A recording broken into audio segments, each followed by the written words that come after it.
American government, the bureaucracy, or the fourth branch of the federal government. Nothing is certain in this world but death and taxes. Those words were famously uttered by Benjamin Franklin, one of the writers of the Constitution. I happen to have a good friend who has worked for the Internal Revenue Service, the IRS, for about a decade. Americans tend to blame the IRS for just about everything, from the complicated tax forms they have to fill out, the amount of money they have to pay in on April 15th every year. A recent poll found that the IRS is the most hated of the federal agencies. The IRS is part of the federal bureaucracy, one of several hundred federal agencies. Each of these agencies is created by Congress and funded by Congress.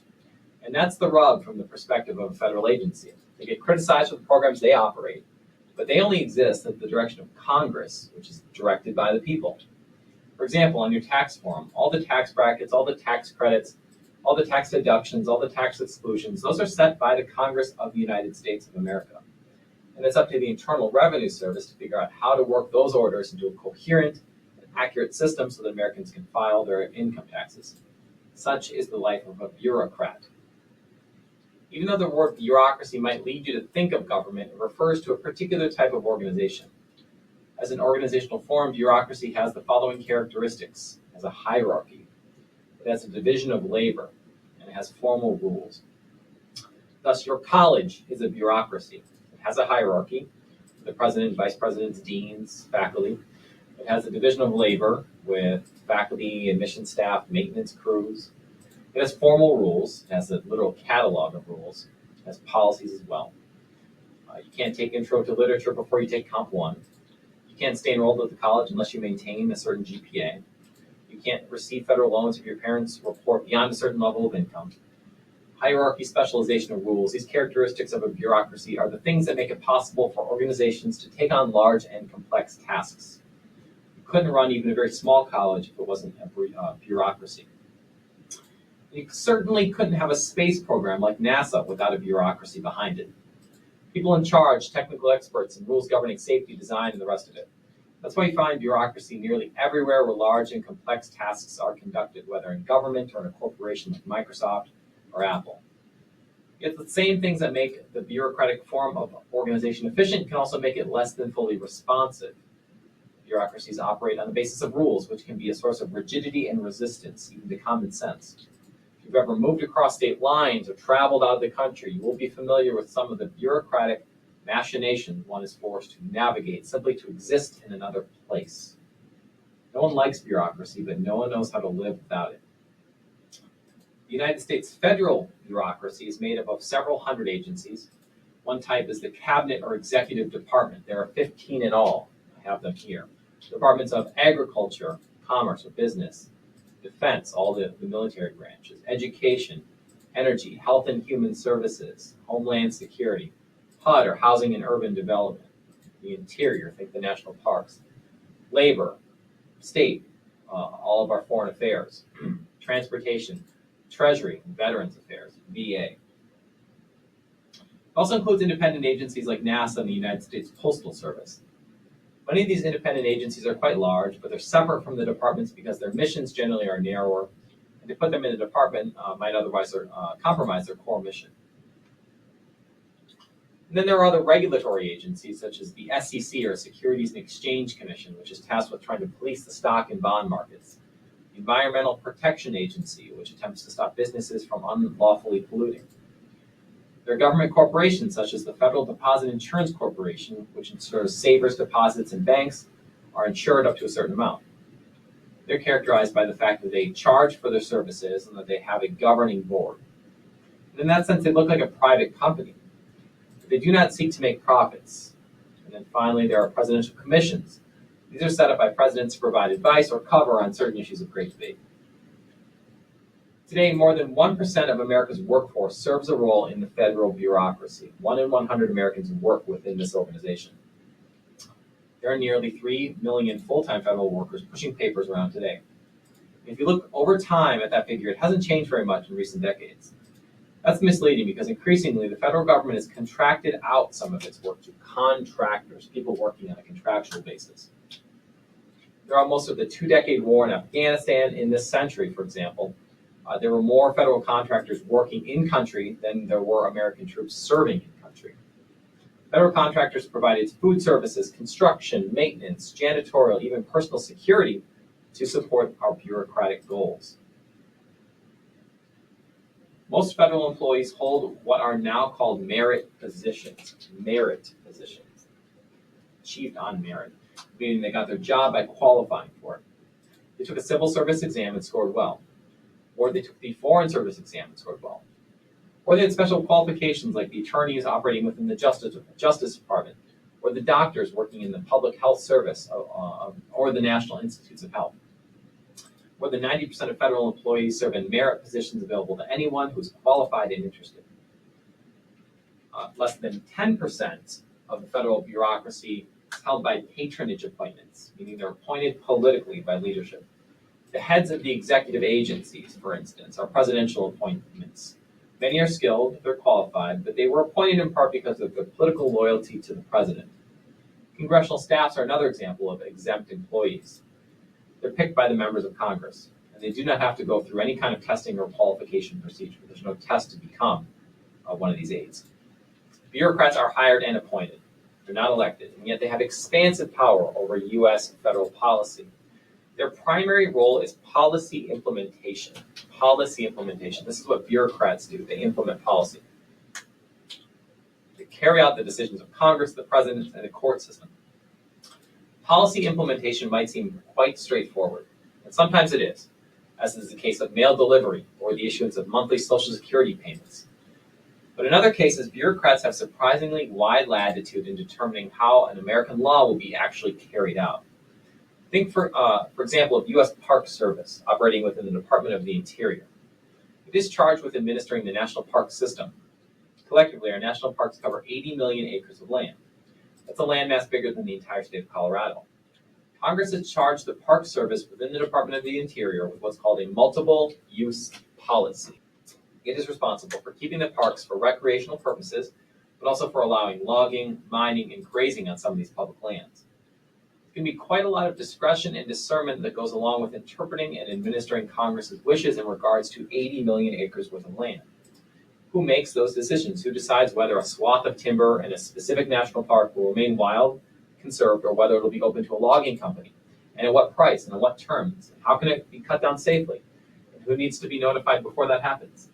These policy choices are made by career bureaucrats that operate within the agency. There's another way, too. The bureaucrats do more than simply administer a policy. They make policy by being a source of policy ideas. In today's world of complex policy problems and options, knowledge is a real source of power. To decide, one first must understand. So where's knowledge embedded in the American government? Members of Congress are often generalists. They achieve some level of expertise by serving on committees. If you're on the House Agricultural Committee, you know more about farm issues than most of your colleagues do, probably. What they're really expert at, because they have to address a wide range of issues, is politics, not policy. The president, too, is a generalist. Dozens of issues come across the desk of the president of the United States every single day. The president doesn't have the luxury of focusing on just one or two issues. And so the president's attention is spread across a wide range of issues almost constantly. In contrast, federal bureaucrats are policy specialists. They do one thing. Most of them spend the bulk of their career in a single agency where they come to know its programs and its operations backwards and forwards. And many of them receive specialized training on top of the experience they gain within their agency. They're always learning. The bureaucracy is where most of the knowledge in the federal government is actually embedded. And that gives bureaucrats operating within the bureaucracy an important opportunity to shape public policy. They often possess expert knowledge that's invaluable in deciding how best to deal with a complex policy set of problems they are asked to resolve. Here's the rub. Bureaucrats are deeply committed to the interests of their agency. They're biased, not in the partisan sense of being Republican or Democratic, but in terms of agency bias. They believe deeply in the importance of what their agency is doing. Otherwise, they likely wouldn't continue to work there. They tend to believe, correctly or incorrectly, that their agency ought to be empowered to do more than it currently does. And inevitably, they're going to advance that interest in their agency, whether it fits or it does not fit with what Congress, the president, and the public would like to see. Indeed, federal bureaucracies exist to serve the needs of the country, not the wishes of the bureaucrats in its employ. For instance, when asked about social welfare spending, bureaucrats working on behalf of social welfare programs are twice as likely as other bureaucrats working on other issues to say that social welfare spending should be increased. That makes bureaucratic power an issue. Bureaucrats are not elected to act in the people's name. They're not like a member of Congress who can be held to account in the next election. Bureaucrats serve in their federal positions no matter who the president is, no matter which party is in power in Congress, all the while wielding considerable influence over policy. We're talking specifically about all these merit positions, right? If you serve in a merit position, you will serve under Democrat and Republican presidencies and administrations. So how do the American people hold bureaucrats accountable? How do you get them to act in terms of the nation's broader interests rather than in their agency's narrower interests? Most of that accountability is exercised through the president and through Congress. The top appointee in every federal agency, for example, is a presidential appointee, such as the Secretary of State, who heads the State Department, or the director of the CIA. Presidents also exert control in other ways. For an agency to get its budget approved, or if it has a new policy idea, to get it forwarded to Congress, it must be cleared by the Office of Management and Budget, or the OMB. The OMB is part of the executive office of the presidency, the president's personal bureaucracy. Actions coming out of the agency must be cleared by the OMB to make sure they're consistent with the president's objectives before they can go forward. These are important checks on bureaucracy because they have limits. For example, most of the presidential appointees who head the various agencies are much less knowledgeable about the agency's programs and policies than the career bureaucrats they supervise and oversee. So they have to turn to those same career bureaucrats for the knowledge they need to understand the agency they now oversee. That's a very unusual and vulnerable position for someone at the top of an organization to be in, and this is a consequence of presidential administration that's changing every few years. There's new leadership constantly because we have new presidents constantly. Congress, too, has ways of checking the bureaucracy, none more powerful than the reality that it controls each agency's budget. Each year, agencies have to go before Congress to defend their budget and programs. But here again, we run into limits. Congressional oversight of federal agencies is one of only many roles Congress plays in our federal system. And this role is often treated as a fairly unimportant one by most members of Congress, if we're being honest. There are several hundred federal agencies who collectively spend more than $3.5 trillion in American tax revenue annually. It would be impossible for Congress to adequately oversee everything that the federal bureaucracy does. Remember, there's only 535 members of Congress. And it's a critical reason that congressional oversight of the budget process focuses almost entirely on new spending. That makes it more manageable. But what it means is that most agency funding and most agency programs don't get a close look year over year, which brings to mind another old expression. There's nothing so permanent in America as a temporary government program. Once it's up and going, Congress generally looks the other way. Year after year, waste, ineffectiveness, and administrative overlap within the federal bureaucracy go unnoticed, or worse, simply go uncontested by members of Congress. And there's one more thing to consider here when thinking about bureaucratic power, and it further complicates this issue of bureaucratic accountability. The self-interest of bureaucratic agencies, their tendency to promote their mission, does not have a place in isolation. They have significant sources of support. Within the government, this support usually comes from members of Congress. Virtually every agency has friends in Congress. Members of the House and Senate from farm states, for example, are very protective of the U.S. Department of Agriculture. And most predictably, an agency's support comes from the groups that benefit from its programs. They're just like the members of the agency. They never want to see a program they support cut back, much less end. And if asked, they will always ask for as much funding and support as they can possibly get in any budget year. These relationships can be visualized in what political scientists call iron triangles. An iron triangle consists of an informal set of bureaucrats, legislators or members of Congress, and lobbyists who help each other for their own self-interested reasons. 3 corners of one such triangle, for example, would be the bureaucrats that operate within the Defense Department, the DoD, the members of Congress who are on the Armed Services Committees, House and Senate, and the corporate titans like Raytheon and Lockheed Martin that look or vie for federal defense contracts. Notice that all 3 actors have something of value to offer each other in the group. From the interest groups and members of Congress, the federal agency gets support when its budget is being renewed. In turn, the agency runs programs that can be a source of votes for the members of Congress and that provide direct benefits to the interest groups and the corporations that fund those interest groups. Let's look at a case that illustrates these connections between group members of Congress and federal agencies and the bureaucracy. The case we'll consider is the F-22 fighter jet, sometimes called the Raptor. The Raptor was authorized in 1986 at a critical time in the Cold War with the Union of Soviet Socialist Republics, the Soviet Union. The estimated cost for the program was to be about $25 billion for 750 jet fighters, or closer to $100 billion in today's dollars. The main advocate for this project, the construction of the F-22, was the Department of the Air Force. It argued that it needed this new fighter jet to stay ahead of the Soviet Union and China, even though they had nothing to compete with the Air Force's current fighter jets, the F-15 and F-16. Never mind, the United States had not fought in an air-to-air war since the Korean War more than 3 decades prior. A decade later, in the late 1990s, cost overruns on the F-22 project were such that only half as many planes could be bought with the money that had been authorized by Congress. In addition, the Soviet Union had collapsed, and with it, the prospect that it would build an advanced fighter jet that could compete with what the United States already had in its arsenal. And the Korean War was now nearly 50 years in the past, and there was nothing on the horizon to suggest that an air-to-air war was imminent. So in 1999, the United States House of Representatives exercised its oversight role and decided that the need for the F-22 was no longer justifiable and moved to kill the program, a true rarity in Congress. The Air Force Department pulled out all the stops to save the project, including getting all 6 members of the Joint Chiefs of Staff to testify publicly that termination of the program would jeopardize national security. And the Air Force mobilized its supporters in the Senate to fend off the House action. Lockheed Martin, the aircraft company building the plane, also lobbied Congress to keep the F-22. And its argument was based on more than just national security. It argued for jobs. Lockheed Martin had deliberately spread around subcontracts for building the F-22 all across the country. Parts of the aircraft were being built by 1,000 private firms operating in 48 American states. And collectively, those contractors and subcontractors had nearly 100,000 employees working for them. The message was clear: kill the F-22 and you'll be killing thousands of jobs that your constituents depend on.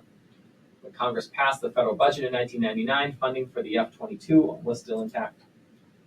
10 years later, the F-22 was still being funded, and it was in production, but the U.S. economy was then in recession. And the Secretary of Defense, Robert Gates, was trying to reconfigure the military to meet the needs of the current anti-terror types of weaponry. He needed aircraft that had dual capacity that could serve both as fighter jets and as in-ground support for U.S. troops. So Gates proposed that the F-22 program be terminated. When the Air Force pushed back, Gates found reasons to relieve the Secretary of the Air Force and the Air Force Chief of Staff of their jobs. They were 2 of the F-22's strongest advocates. Finally, in 2009, nearly a quarter of a century after the program was started by Congress, and after tens of billions of dollars had been essentially wasted, the F-22 project lost its congressional funding. 42 senators, all from states where components of the F-22 were being built, still voted to continue funding despite 25 years of abject failure. The case illustrates what is often the pattern: an alliance between a federal agency, members of Congress, from states and districts that benefit from the agency's programs, and the interest groups that also have a stake in the program, the companies, etc. They have a shared interest in a particular program, and all of them act in coordination to protect that program.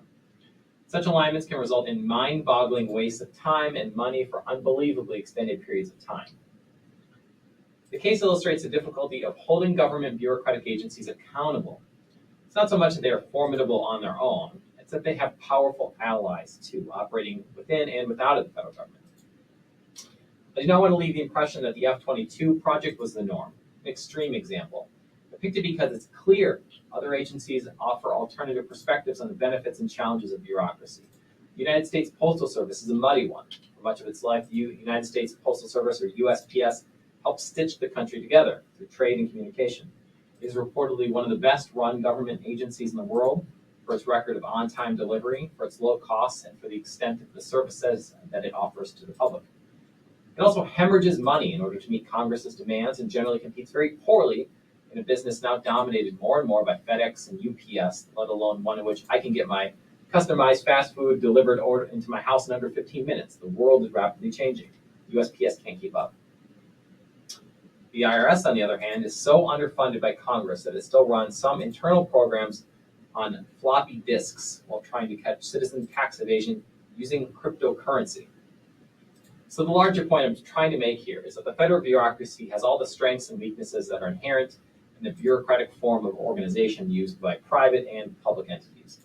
The good and the bad of bureaucracy simply go together. And sometimes that combination can work against the public interest unless carefully guarded against by the people and by their representatives.